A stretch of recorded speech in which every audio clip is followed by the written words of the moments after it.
E no celular tem gente que tem o livrinho na mão, aquele livrinho preto, com a capinha aí da cor desse slide que está aparecendo. Mas como é uma pergunta só, a gente agiliza e traz ela para os irmãos. Vamos fazer como a gente faz à noite? Eu vou fazer a pergunta e toda a igreja responda, e dando a referência. A pergunta 5 do catecismo, então: há mais do que um único Deus? Resposta: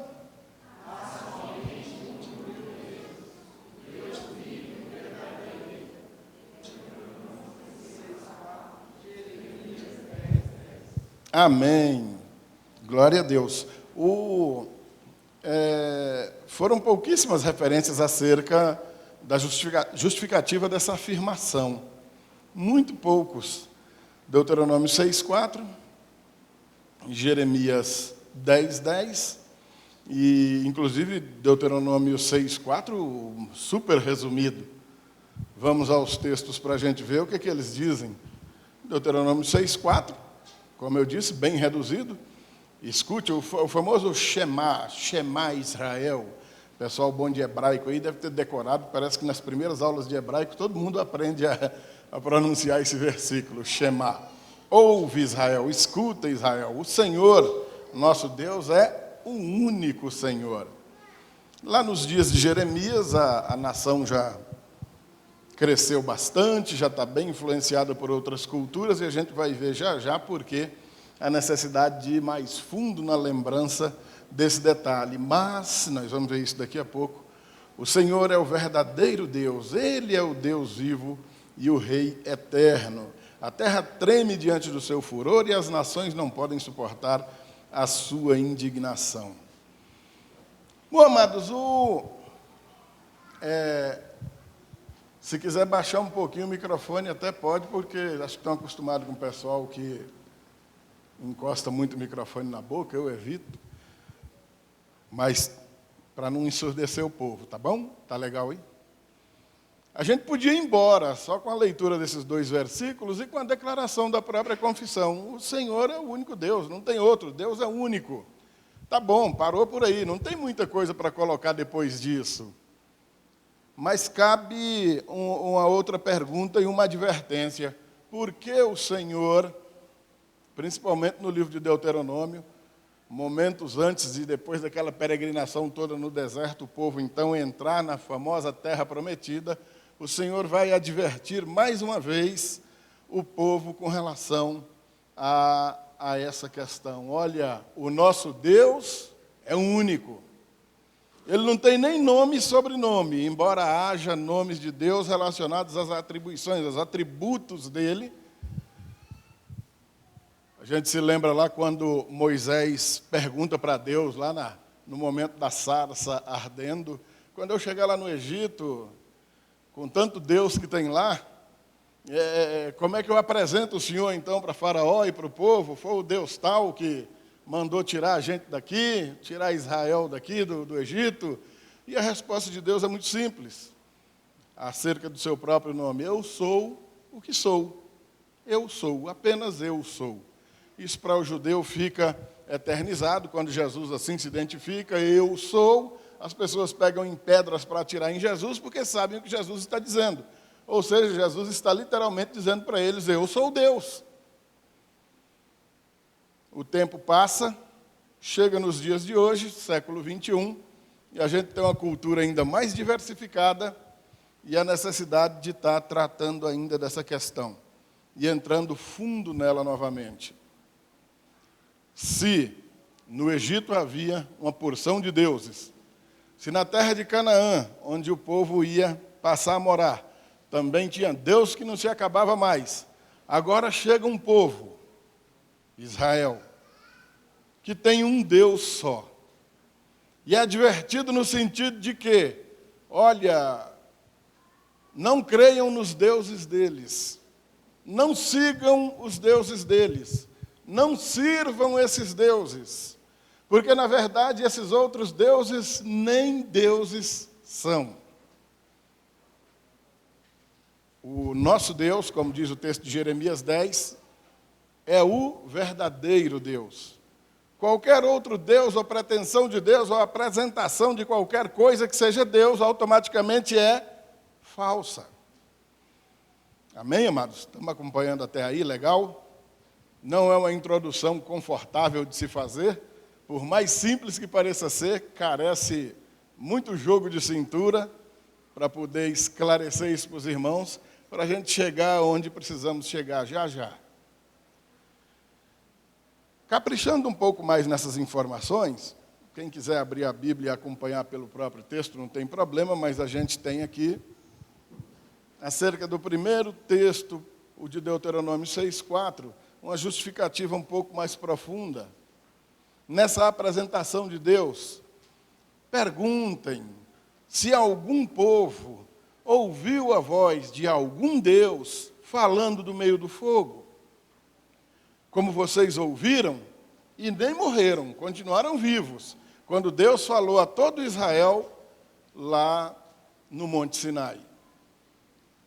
Ou se já houve um Deus que tentou ir tomar para si um povo do meio de outro povo, como Deus foi buscar Israel lá no Egito, com provas, sinais, com milagres, com lutas, com mão poderosa, com braço estendido e com feitos espantosos, tudo aquilo que fica registrado para nós nas Escrituras, e que este povo, para quem essas palavras estão sendo ditas, são testemunhas, eles viram isso. Segundo tudo que o Senhor Deus fez por vocês no Egito, como vocês viram com os seus próprios olhos. Em Hebreus, capítulos 3 e 4, não precisa abrir lá, você vai ler repetidas vezes a declaração: hoje se ouvirdes a voz do Senhor, não endureçais o vosso coração, como fizeram os seus antepassados lá no deserto, vendo todos aqueles sinais, e mesmo assim não creram. Quando a gente lê lá em Hebreus que o povo viu aquilo tudo e que ainda assim não creu em Deus, a gente precisa parar para pensar um pouco melhor e examinar, avaliar a questão daquele povo. Faz de conta que você entrou numa máquina do tempo e voltou até lá. E você está no deserto junto com aquele povo, comendo maná todo dia que cai do céu. Bebendo água que sai de uma rocha. Não está esturricando sob o sol do deserto porque tem uma nuvem na cabeça durante o dia. E à medida que você caminha, a nuvem vai te seguindo. Que de noite, para não congelar no frio do deserto, também, se precisar andar, continua andando, porque uma coluna de fogo tanto te aquece quanto te guia. Isso depois de ver todas as pragas, isso depois de ver o mar se abrir, atravessar o mar sem molhar os pés. E depois de estar do outro lado, ver aquele mesmo mar afogar o exército do Egito inteiro. Você está vendo tudo isso, está comendo do maná e dizendo: eu não acredito em Deus, não. Eu não acredito nesse maná, não. Isso aqui deve ser alguma neve que alguém jogou um leite condensado em cima e ficou legal pra caramba. Mas não acredito nisso aqui, não. Estou comendo, não estou morrendo, não, mas não creio, não. O autor de Hebreus usa a linguagem não creram, como é o crer biblicamente falando, é um termo mais delicado de se traduzir. O que ele está querendo dizer verdadeiramente não é que não creram, é que ignoraram a presença do Senhor. Ignoraram a existência de Deus. Você está se beneficiando de tudo que Deus te dá, você está contemplando e vivendo os livramentos que Deus está dando, você está vivendo a vida que Deus está dando, e tem o atrevimento de não crer. Como não crer? Como é que você aí, sentado, olhando para mim aqui, não crê que eu estou aqui, com um microfone na mão, falando? Não, aquilo é alguma imagem holográfica, uma projeção. O Walter não está ali, não. Deixa eu ali dar um beliscão nele. Aí vem, belisca, ai, não, mas não acredito, não. É algum truque aí. Até hoje tem gente que acredita que o atentado às Torres Gêmeas, eu tenho um grande amigo que crê nisso veementemente. O atentado do 11 de setembro foram imagens holográficas, que os prédios foram, na verdade, implodidos, e coisa e tal. Eu digo: bicho, você... Ele crê em terra plana, né? E briga por isso na internet, que é um barato. E interessante, o cara é inteligente pra caramba. Então, olha, tem uns camaradas que eles conseguem ser muito além, muito para lá do muito louco, né?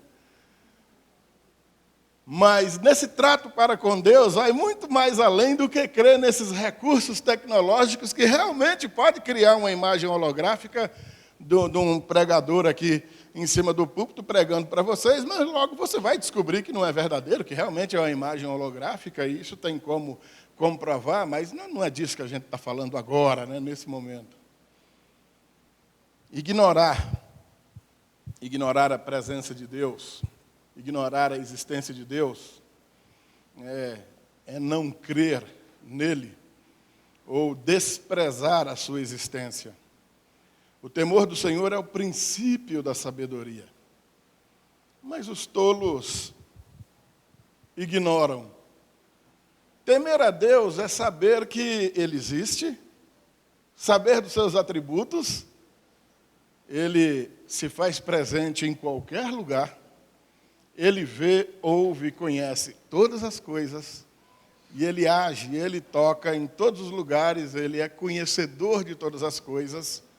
Não existe onde eu possa me esconder para fazer, seja lá o que eu quiser, que Deus não esteja vendo, sabendo. Inclusive, se eu não fizer, se eu apenas pensar e nem abrir a boca, nem falar, ainda assim, Ele conhece meu coração, sabe no que eu estou pensando, sabe do que eu sou capaz de fazer, e tem deixado sua Escritura, seus mandamentos, exatamente para que esses pensamentos não se tornem práticas e eu não venha a pecar.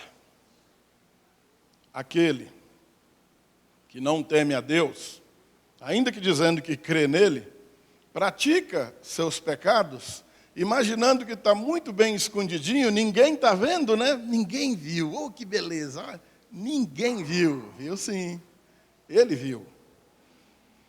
Ninguém ficou sabendo. Ficou sim. Ele está sabendo. E quando você ignora isso, você está dando uma declaração de mera rebelião, rebeldia.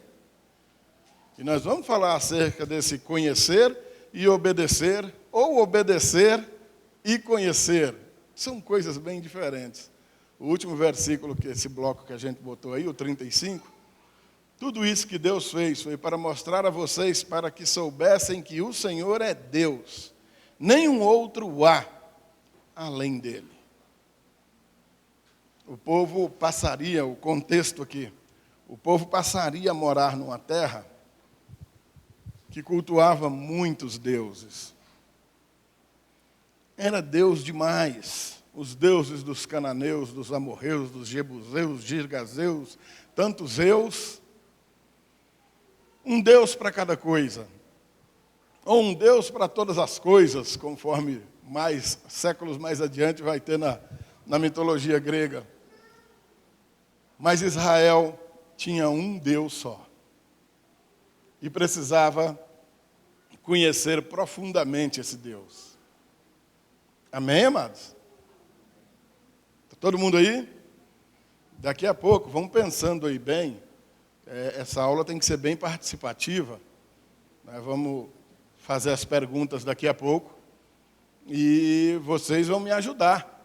Os irmãos vão me ajudar a construir ou relembrar, trazer à tona novamente essa ideia de Deus e as nossas convicções acerca desse Deus único. E associando tudo isso que no passado aqueles irmãos viveram com o que a gente vive no século 21, bastante diferente, mas não menos agressivo, com relação a todas as propostas que nós temos acerca de uma porção de deuses que estão aí no meio de nós, mas que, igual aqueles do passado, não são deuses também. Mas nós os servimos e cremos neles e nos submetemos a eles, né, Michel? Como se realmente eles fossem. O versículo, então, era: escute, Israel, Shema, Israel. O Senhor nosso Deus é o único Senhor. O verso 5 traz uma determinação. Portanto, amai, o verbo aí está no imperativo, ame Ame o Senhor, seu Deus. Agora vamos lá. De todo o seu coração, de toda a sua alma e com toda a sua força. Eu escrevi um esboçozinho no meio da semana no apartamento lá em Abadiânia e vim embora e esqueci lá. Mas eu fiz outro. É claro que não ficou igual ao original, né? Nem a cópia da gente é a mesma coisa. Como é que pode, né? Observem, amados. Amar o Senhor Deus de todo o coração.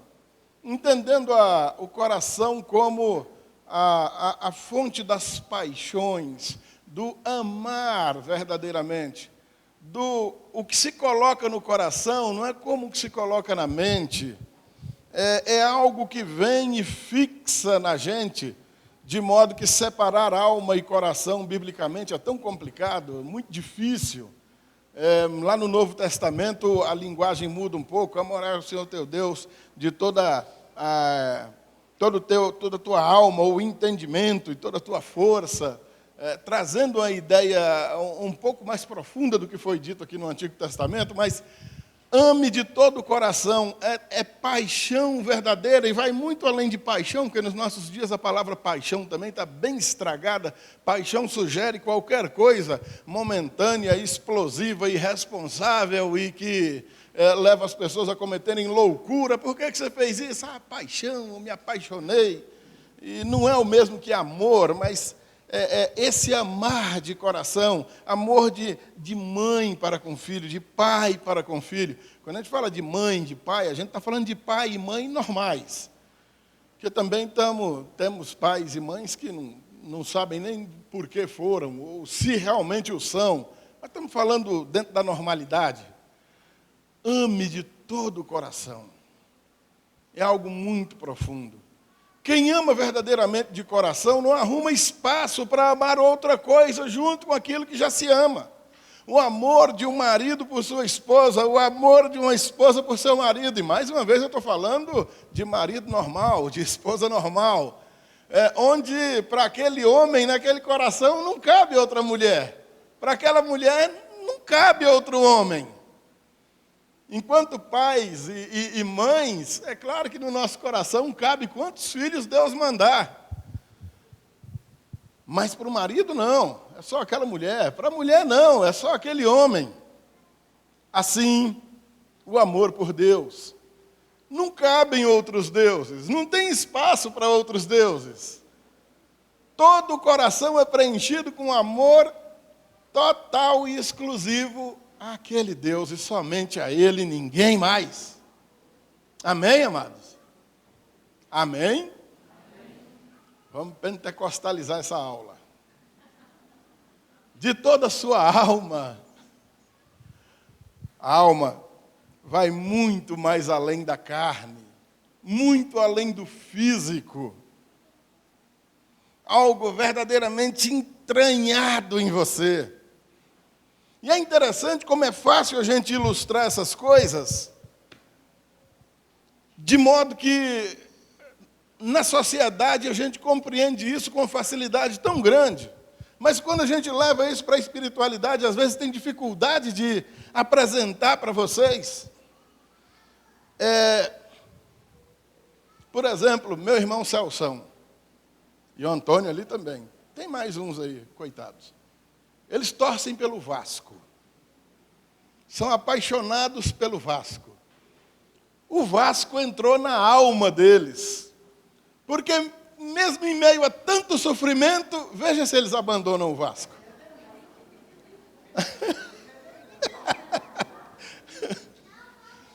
Não larga. Antônio, você larga o Vasco? Vamos ser flamenguista agora? Não? E aí, Salsão? Por que essas coisas acontecem? O camarada, ele consegue deixar de amar a mulher e arruma outra. A mulher deixa de amar o homem e arruma outro. Mas não larga o Vasco, não larga o Flamengo, não larga o Fluminense, né, Marquinhos? Mesmo chorando, né? De vez em quando sorri, né?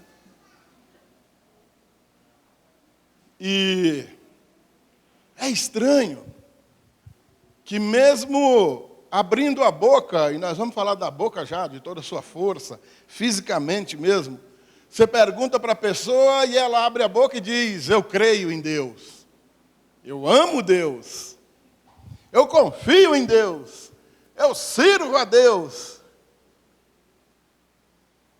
Mas não faz o que Ele manda, não obedece seus mandamentos, ignora que Ele está vendo tudo. Você não sabe que Deus vê tudo? Eu sei. Você não sabe que Ele te conhece por dentro, inclusive? Eu sei.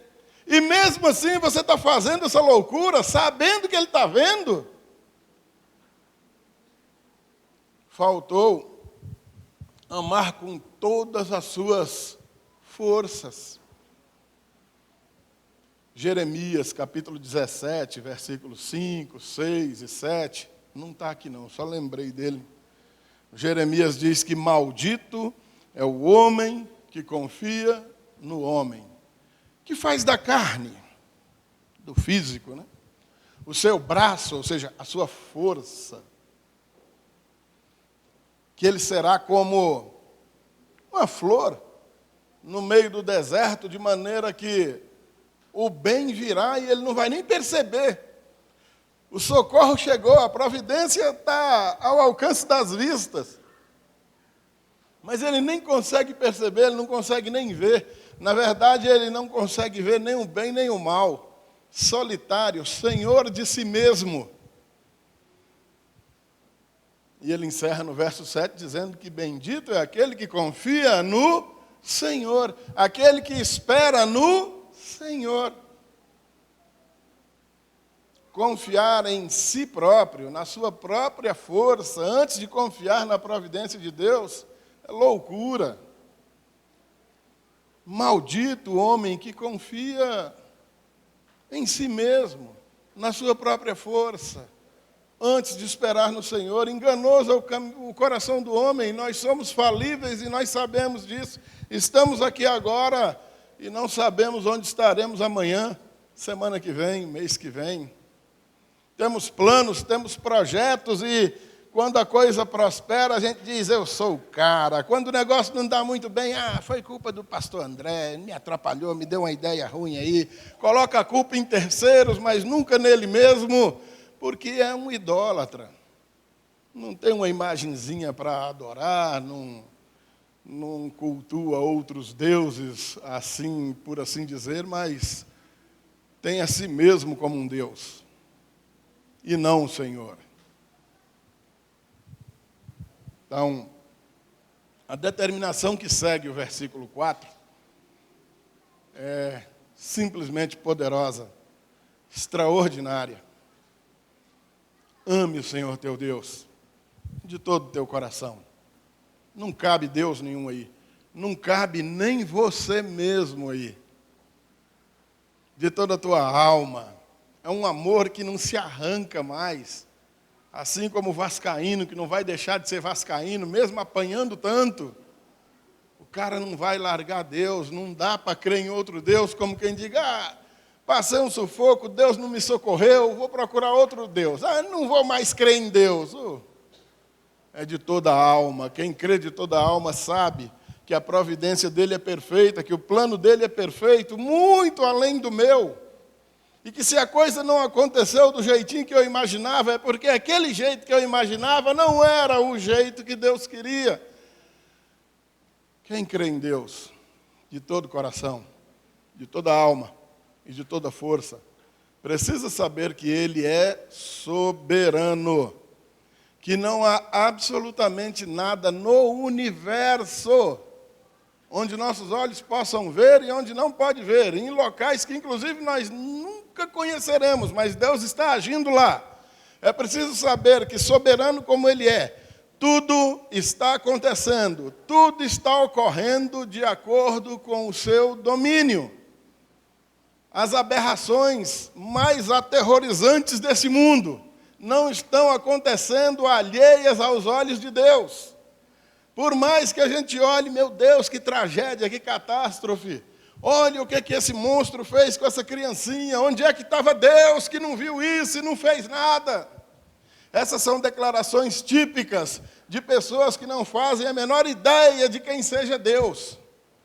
E pasmem, meus amados irmãos, como eu ouço crentes ou evangélicos dizendo isso. Seria bom que crente e evangélico fossem sinônimos, mas infelizmente não é. Quantos evangélicos incrédulos nós temos no nosso meio, queridos? E agora, o que será de nós? Deus nos abandonou. O que é isso, gente? E agora? Como é que vai ser? Coronavírus é que vai acabar com o mundo? Depende, se for da vontade do Senhor, será. Mas não disseram que ia ser um meteoro? Se for da vontade do Senhor, será. O mundo está se encerrando para um monte de gente todos os dias pelos mais variados motivos. Glória a Deus quando se encerra essa caminhada para um que verdadeiramente crê no Senhor. Porque para aqueles que não creem, o sofrimento que se pensa que acabou apenas vai começar. E agora será eterno. Nosso empenho em apresentar esse Deus para os irmãos hoje, aqui, é o mesmo de Moisés nesses dias aqui. Deus falando por boca de Moisés, advertindo o povo com relação a isso. Nós estamos seguros nas mãos do Deus único e verdadeiro. Amém, amados? Não interessa o que nos aconteça, o nosso Deus é verdadeiro, é poderoso, nos ama e cuida de nós. Ele não nos abandonou. Independente do que aconteça, Ele está conosco. O nome do Senhor Jesus, a forma com que Isaías o apresenta, Emanuel, Deus conosco, diferencia o nosso Deus de todos os deuses, que apenas exige culto. As pessoas matam animais, matam criancinhas, tocam fogo em criancinhas vivas, em estátua de deuses falsos, para que a terra produza muitos frutos, os rebanhos deem muitas crias, para que a chuva caia bastante. Cometem as mais absurdas loucuras, mas não se relaciona com o povo, não está entre o povo, não está com ele. O Deus verdadeiro, se relaciona com sua criação. Ele fala, ele ouve, ele responde. Os seus feitos são vistos, são palpáveis. Amém, amados? A diferença é gritante. No segundo texto, o de Jeremias 10:10. Agora nós vamos abrir a Bíblia. Jeremias, capítulo de número 10. Abram, por favor. Inclusive eu. Eu ainda não aprendi a mexer aqui no texto e não sei congelar a imagem aqui. Jeremias 10. Tem Jeremias aqui que eu sei.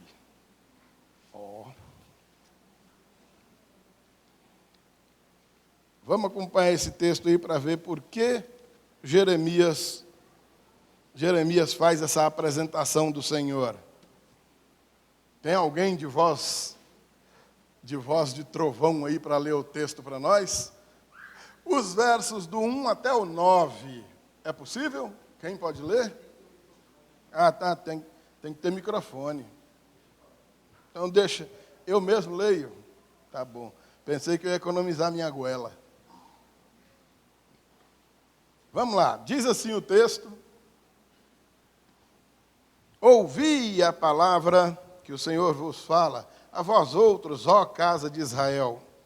Assim diz o Senhor: não aprendais o caminho dos gentios, nem vos espanteis com os sinais dos céus, porque com eles os gentios se atemorizam. Porque os costumes dos povos são vaidade, pois cortam do bosque um pedaço de madeira, obra das mãos do artífice, com machado, com prata e ouro enfeitam, com pregos e martelos o fixam para que não oscile. Os ídolos são como um espantalho em pepinal e não podem falar. Necessitam de quem os leve, porquanto não podem andar. Não tenhais receio deles, pois não podem fazer mal, e não está neles o fazer o bem. Ninguém há semelhante a ti, ó Senhor. Tu és grande, e grande é o poder do teu nome. Quem te não temeria a ti, ó Rei das nações? Pois isto é a ti devido, porquanto entre todos os sábios das nações e em todo o seu reino ninguém há semelhante a ti. Mas eles todos se tornaram estúpidos e loucos. Seu ensino é vão e morto, como um pedaço de madeira. Traz-se prata batida de Tarsis e ouro de Eufaz. Os ídolos são obras de artífice, de mãos de ourives. Azuis e púrpuras são as suas vestes, e todos eles são obra de homens habilidosos. Olha que interessante. Nos versos 2 e 3, ele adverte para que não aprendam o caminho das nações, dos gentios, dos pagãos. Não há o que aprender com eles. Não imitem as coisas que eles fazem, não creiam naquilo que eles creem. Os sinais do céu, eclipses, cometas, astros, meteoros, posição das estrelas, signos. Gente, vocês sabiam que tem crente que ouve horóscopo e acredita naquilo? E que, inclusive, naquele dia em que não ouve, fica louco. Eita, na hora que foi falar do meu signo, alguém atrapalhou, eu não ouvi. Qual será a mesma cor que eu tenho que vestir hoje? O número. Segundo o horóscopo, na Mega Sena tinha que dar uns 500 números, porque todo dia é um número de alguém, para agradar esse povo todo. E tem gente que crê nisso. E massa são os conselhos, né? Cuidado com pessoas falsas. Então, como é que faz, Gisele? O dia é propício para o amor. E amanhã, não é não? E agora? E o povo acredita nisso, é impressionante, gente. Eu estou falando de evangélicos, hein? Eu estou jogando pedra em nós mesmos, no nosso telhado. Os costumes deles são vãos, práticas vãs. O termo empregado aí, traduzido nesse versículo por vão ou vãs, é o que o autor de Eclesiastes usa umas 40 vezes, mais ou menos, para falar em vaidade ou inutilidade. Mera vaidade. Inútil. Quando fala em vaidade, a gente tem que ter tanto cuidado, porque a gente sabe, né? Se eu fosse vaidoso, eu não estava com essa barrigona, né? Essa barba não estaria branquinha assim, né? Aliás, ela nem estaria aqui, né? O cabelinho aqui com um negocinho de ficar mais pretinho, né? Tudo isso é vaidade. Qual a utilidade disso? Nenhuma. Tudo bem, a barriga podia ser menor, estava correndo menos, mas, ou mais, né? Os versículos 4 e 5, esbarrei aqui, os versículos 4 e 5, fala do capricho dos fabricantes de ídolos. Os caras trabalham pesado, eles se empenham,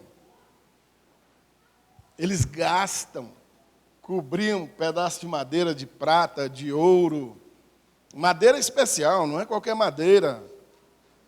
Isso dá o entendimento de que a prática de uma religiosidade que tanto nos custe um sacrifício físico, quanto nos custe gastar dinheiro, não é sinônimo de uma religiosidade adequada. Evidentemente, nós somos chamados a ser zelosos, mas o zelo espiritual inútil, ele tem feito parte do cotidiano de muitos cristãos, amados, e isso é inútil.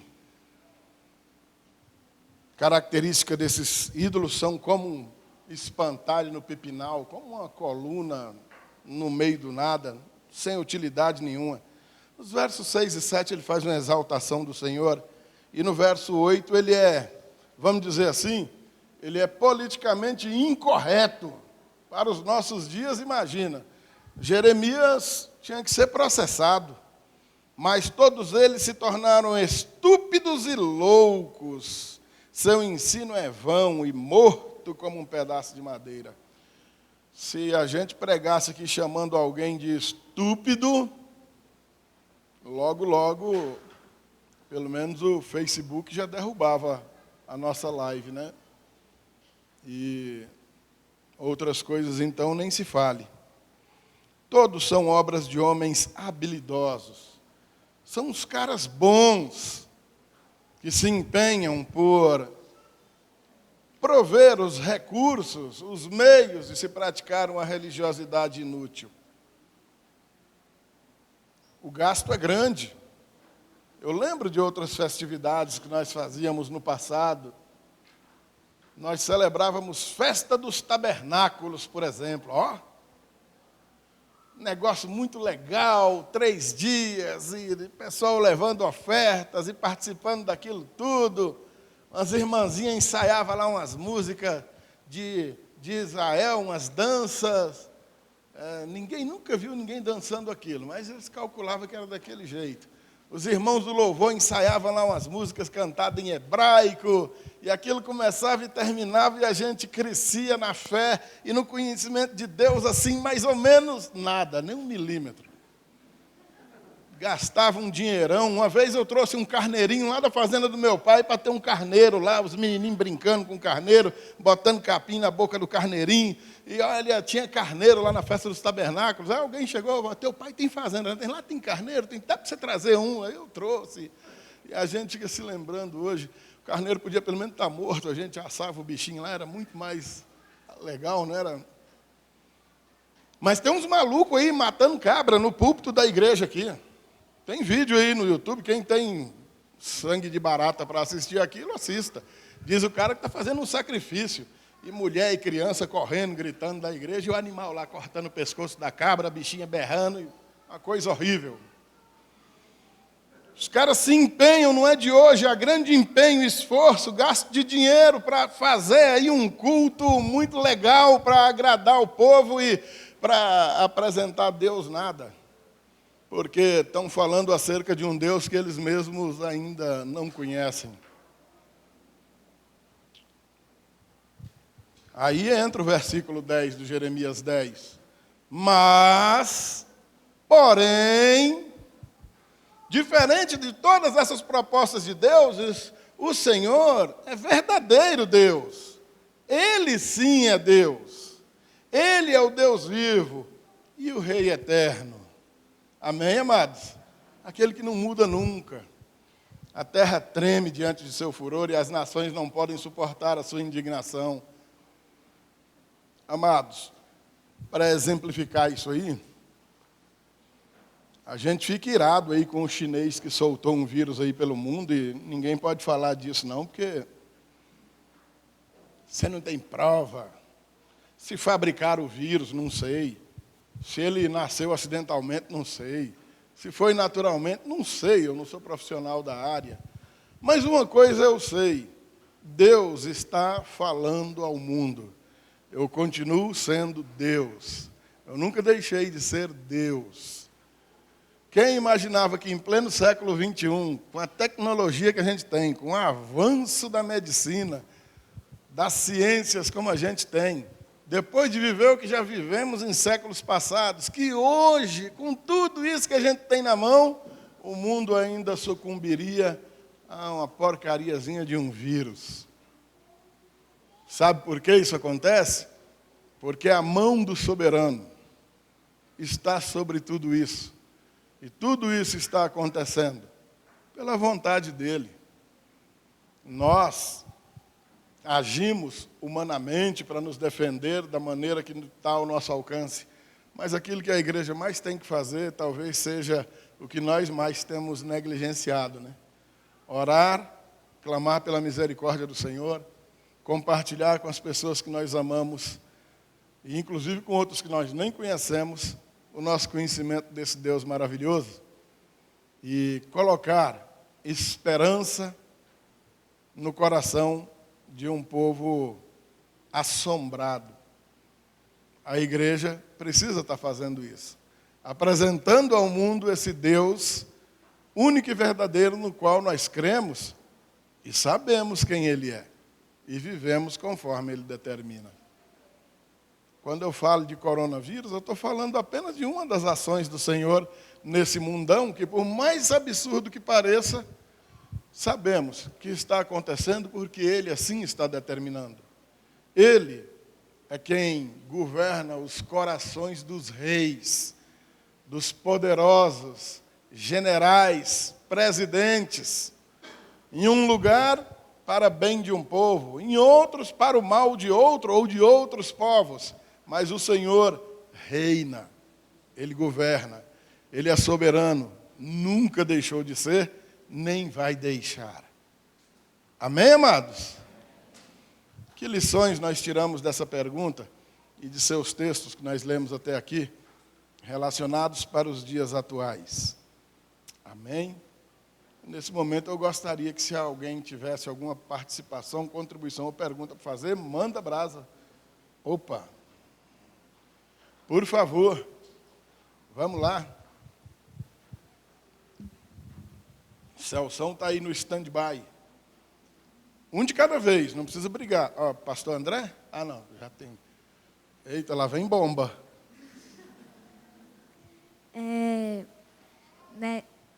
Hoje na EBD eu lembrei de uma coisa que eu aprendi ano passado num acampamento lá do Palavra da Vida que eu fui, que é o amor café, que nós temos que amar Deus de todo o coração, a alma, força e entendimento, que aí dá café.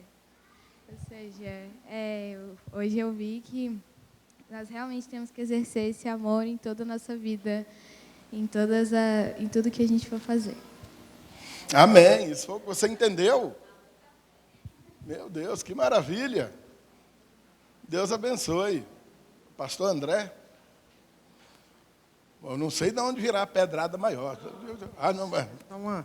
É que o senhor estava falando e a gente fica aqui viajando, né? E até o século XV ali, pelo menos, a gente via muita idolatria, né? A ídolos, santos, imagens, né? E o diabo ele vai mudando as estratégias dele, né? E aplicando as estratégias dele para mudar o local de adoração, né? E que não seja Deus. E o chamamento de Deus é que só tem um Deus, e é Ele. E o diabo sabe disso, né? Como um hábil conhecedor das Escrituras. E aí depois aí vem todos esses movimentos aí ideológicos e sempre trazendo o homem para se adorar, né? E o homem como centro, e a gente faz uma crítica muito dura às vezes aos movimentos neopentecostais que colocam o homem no centro. E essa semana eu estava conversando com um reverendo presbiteriano, amigo meu, e ele falando da igreja dele, né? Como a igreja dele se tornou arrogante do ponto de vista de se acharem os únicos detentores do conhecimento, e hoje estão aí muitas igrejas, inclusive lá no sul, ele estava contando que os irmãos uma linha, não todos, né, uma boa parte lá do sul, os caras estão se achando deuses mesmo e beberam tanto da graça comum, beberam tanto entenderam tanto a Bíblia, que se esqueceram de adorar o único Deus verdadeiro, e hoje eles são o centro de tudo, eles são melhores do que todo mundo. E eu estava até conversando com ele, falei, cara, é tão complicado isso, porque a luta de Deus sempre foi essa, né? O povo sempre adorava outros deuses, balins, aí adorava a Deus, aí Deus levantava um rei, aí a gente conversando sobre essa questão de adorar a Deus, né? E o nosso desafio é sempre a gente ser humilde e voltar para a cruz, né? Se ajoelhar e falar, Senhor, só o Senhor é Deus, me ajuda a não ser... E o Calvino fala que nós somos uma fábrica de ídolos. Todo dia, eu acho que a gente levanta um ídolo no nosso coração. Eu acho que o desafio é esse. Quando não somos nós, são deuses, são coisas. E o diabo, ele sabe disso. A igreja de Satanás aqui na Asa Norte, eu estava conversando com um rapaz, disse que lá eles não ensinam ninguém a adorar o diabo. É adorar a si mesmo, né? Como centro de... Quando você se adora, se acha alguma coisa, aí o diabo já conseguiu o objetivo dele, porque ele já entendeu que não é mais imagens, não é mais coisas, são as pessoas. Se nesse século agora, colocar o homem no centro, né? E aí a gente está lutando contra, falando de psicologia, falando de tudo isso aí é uma estratégia do diabo na história, para colocar o homem no centro e tirar Deus. Tudo isso é tirar.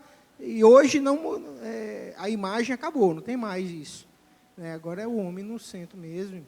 E nós, de teologia reformada, temos que tomar também muito cuidado. Somos, os irmãos presbiterianos estão 400 e tantos anos, aí, quase 500, estão sofrendo com isso, com a arrogância de se acharem melhores do que os outros. Desviar o foco da adoração. Cara, a gente tem que tomar muito cuidado, esse é um alerta. E o senhor falando ali, eu fiquei aqui, viajando aqui, falei, meu Deus, quantas vezes eu fui esse cara, né? Quantas vezes a gente no nosso discurso é esse ídolo, a gente se levanta como um Deus, né, nesse negócio. E eu mesmo sou vítima disso. E aí eu tenho que cair no chão e pedir perdão para Deus. E nós, né? De vez em quando a gente está se vendo.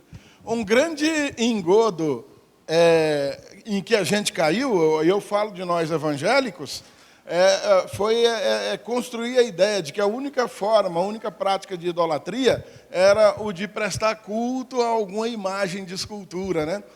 A adoração de imagens de escultura é uma forma de idolatria, apenas uma. Mas existem inúmeras formas de se praticar a idolatria sem imagem nenhuma. Aqui não tem imagem nenhuma. E quantas vezes nós somos flagrados praticando algum tipo de idolatria em maior ou menor grau, pelo que somos advertidos, chamados à atenção, e como o pastor André falou, e a gente cai em si e fala, Senhor, misericórdia, estou ficando louco. Irmã, por favor. Bom dia, paz dia a todos. Só lembrando, assim, do horóscopo, eu quero falar só dessa parte. Tá ligado? Tá bem? Eu, como antes, né, antigamente, mesmo crente, eu acreditei em horóscopo. Mas eu tinha um aval da igreja onde eu estava. Por quê? Porque muitos lá acreditavam, não, o horóscopo não tem problema nenhum, porque acredita, sério. Por quê? Porque é baseado na lua, é Deus que criou. É baseado no sol, porque Deus que criou são as estrelas, então eles definem assim e justificam assim. Então, quer dizer, você também acredita. E eu acordava de manhã e lia. E crente, achava que estava tudo certo, que não tinha problema nenhum. Porque a igreja dizia que não tinha problema. Por quê? Porque era o sol, a lua e tudo foi criado por Deus e eu podia me basear naquilo. Até eu cair em si, né, e ver que...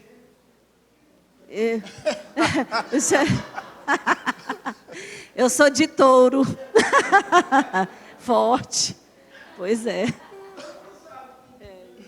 Obrigada. Obrigado, irmã. É verdade, às vezes a gente é flagrado, né? Não, ninguém está inventando, não. As estrelas, a lua, o sol, foi Deus que criou, né? Então, qual o problema, né? Ora. A palavra de Deus é clara com relação à adoração dos astros ou como é que fala? Predição de coisas a partir dos astros. A astrologia, propriamente dita, é condenada pela Escritura Sagrada. Sim. Não, astronomia não. Astronomia não. É astrologia. A astrologia é condenada. Pode falar, irmão. Pode. Aperta Pronto. de novo. Agora sim. Pastor, aquele trecho ali dos artífices, né? Hoje, antes de vir para cá, eu vi o Augusto Nicodemos tem um canal lá que ele responde perguntas difíceis lá. Perguntar não ofende. E aí a gente, nessa questão do Halloween, né? E aí ele fala sobre, e ele cita o texto de Coríntios, né? Que tudo é permitido, mas nem tudo nos convém fazer. E esse negócio dos artífices, eu lembrei que o pastor Michel um dia falou assim, será que você fica nas redes lá discutindo com o pessoal? Não, Deus é Deus, né? Não, eu não fico, não, mas dessa vez eu tive que ficar, porque teve um garoto, uma dessas redes sociais, que estava dizendo que Deus não existe. E que Cristo não existe, que tudo era mitologia. né? E aí eu dei um exemplo para ele sobre como esses artífices, né, eles atuam. E aí eu dei um exemplo de um anime, não vou ficar fazendo propaganda nem falando aqui, para também, de repente, a meninada aí pode ficar triste comigo, de repente, enfim. E o interessante é que o ataque desses artífices, e eu deixei bem claro, foi um dos motivos, era de colocar o mal tão poderoso quanto o bem. E aí eu tentei mostrar para ele, obviamente, depois eu falei outras coisas, citei os trechos do Evangelho, tentei ali evangelizá-lo de alguma forma, ali orientá-lo, mas pegando essa pegada do Halloween e dos artífices, como a gente está vendo hoje, como é que o ataque está grande, né?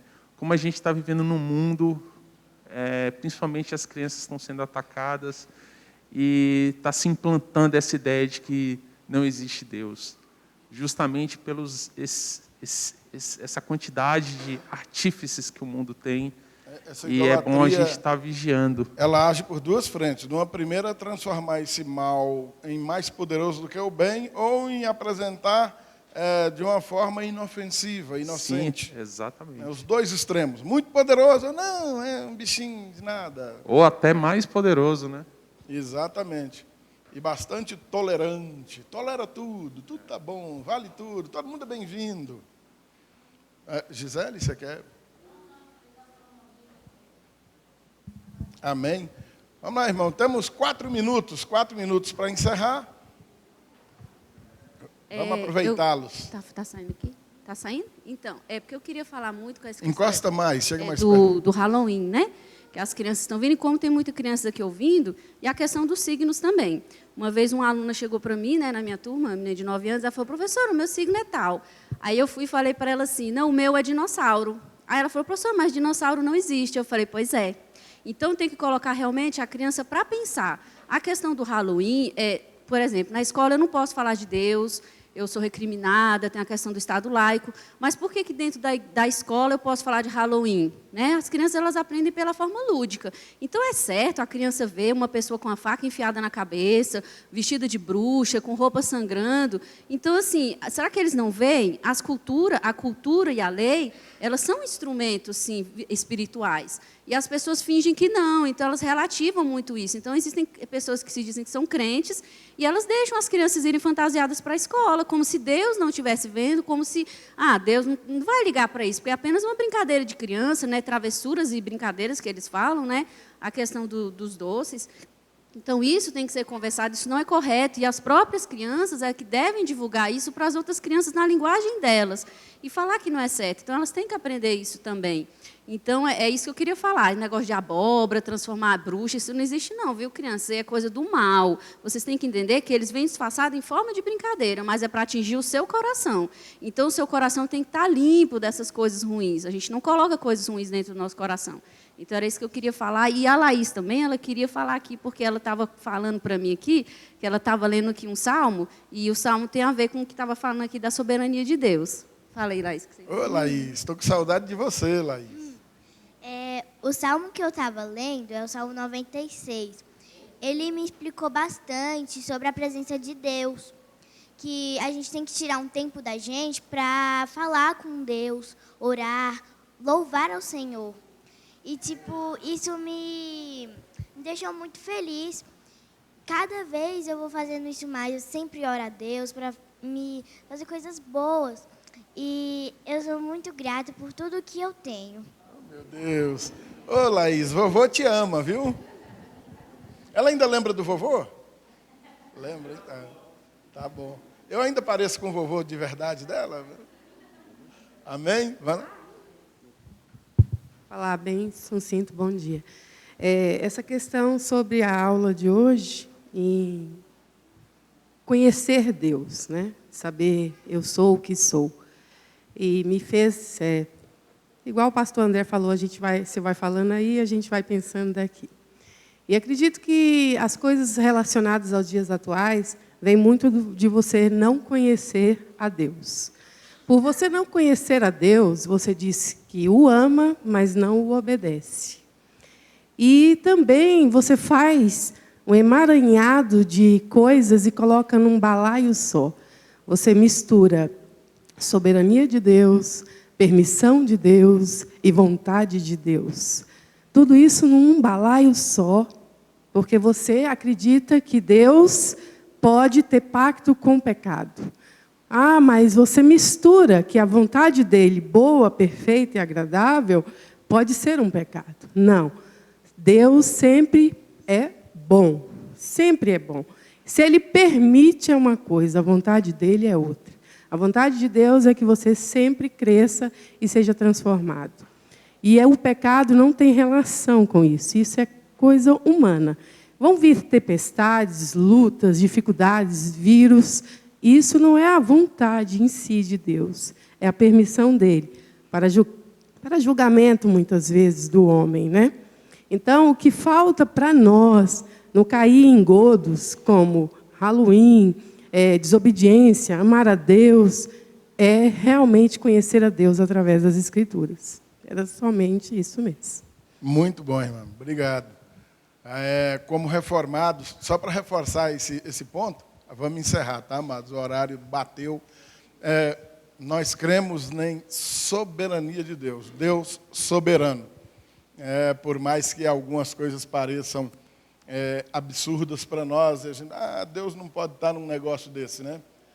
Inclusive, Michel, depois a gente lembrar, colocar em pauta, para mais adiante a gente trabalhar essa questão de soberania de Deus em todas as coisas, porque às vezes ela não é fácil de acatar, não, mas precisamos crer nela, nessa soberania do Senhor, de que Ele não tenta, Ele não arrisca, Ele não erra, e que todas as coisas estão acontecendo segundo sua vontade, e trabalhar essa questão de soberania de Deus versus responsabilidade do homem, para não incorrer naquele equívoco de alguém pensar que então somos grandes marionetes na mão de um Deus que está brincando com a gente. Não, não tem brincadeira nenhuma. Ele é soberano e nós somos responsáveis por todas as coisas que fazemos. Amém, amados? Vamos orar encerrando, e o pastor Michel vai apresentar aqui só um detalhezinho. Tá bom. Vamos orar? Soberano Deus bendito, nós te agradecemos por essa manhã, pela oportunidade de mais uma vez tratarmos do conhecimento do Senhor do modo que o Senhor é. O Deus soberano, verdadeiro e único, no qual precisamos crer e ao qual temos de servir de todo o coração. Abençoa essas famílias, abençoa a nossa igreja, tenhamos um dia do Senhor de paz, de bênção e de verdadeiro descanso. E logo mais à noite possamos prestar um culto excelente ao Senhor. Guia-nos, conduza-nos, dá-nos dos teus livramentos. Tem misericórdia de nós. É o nosso clamor e o nosso agradecimento hoje em nome de Jesus. Amém? Amém. As crianças, vêm aqui.